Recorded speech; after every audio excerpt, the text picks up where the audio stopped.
Okay, we're going to start orienting ourselves in the new information that you will start to see on pesticide labels. So this first section, we're going to just review where you will find this information, and then we will break each of those sections into its own little short video, so you can come back to those at any time that you would like. So, like all labels, you must read and follow the entire label. And this is especially important as you have EPA making lots of updates.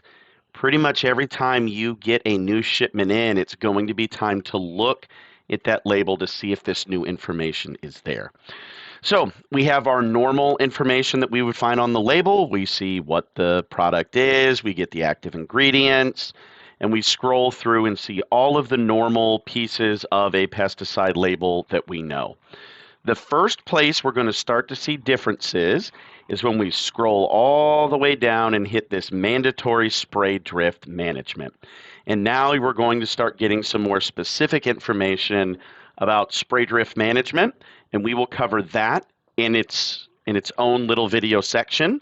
But for now, we're going to keep moving through to our next section, which is the mandatory runoff mitigation. So drift is about it kind of moving through the air and leaving the farm. This is about it leaving through the soil and erosion. And there's things that we will deal with there. And then the final piece that you may start seeing on labels is endangered species.